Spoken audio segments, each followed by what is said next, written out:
महत्त्वाची बातमी नाशिकमध्ये छगन भुजबळांच्या घराबाहेरील पोलीस बंदोबस्त वाढवलाय। रॅलीच्या पार्श्वभूमीवर भुजबळांच्या निवासानी हा बंदोबस्त वाढवला। छगन भुजबळांच्या कार्यालयाबाहेरही पोलिसांचा बंदोबस्त वाढवलाय। मनोज जरांगेंच्या शांतता रॅलीचा आज नाशिकमध्ये समारोप होणार आहे आणि याचा आढावा घेतला आमच्या प्रतिनिधींनी। पाहूया। मनोज जरांगे पाटील यांच्या शांतता रॅलीचा समारोप आज नाशिकमध्ये होणार आहे। खरं तर मनोज जरांगे पाटील हे मराठा समाजाला आरक्षण मिळावे या मागणीसाठी राज्यभर दौरा करत आहेत।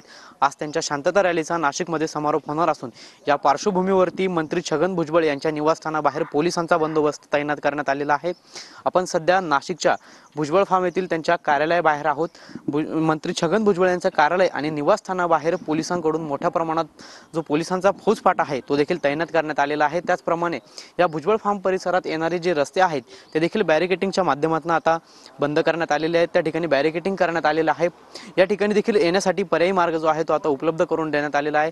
खरं तर मनोज जरांगे पाटील आणि मंत्री छगन भुजबळ यांच्यामध्ये आपल्याला मागच्या गेल्या काही दिवसांपासून संघर्ष पाहायला मिळत आहे आणि याच पार्श्वभूमीवरती आज मनोज जरांगे पाटील हे नाशिकमध्ये येणार असून मंत्री छगन भुजबळ यांच्या घराबाहेर आणि कार्यालयाबाहेर पोलिसांकडून पोलिसांचा बंदोबस्त तैनात करण्यात आलेला आहे। कॅमेरा पर्सन आकाश शेवलेसह पवन येवले, TV9 मराठी, नाशिक।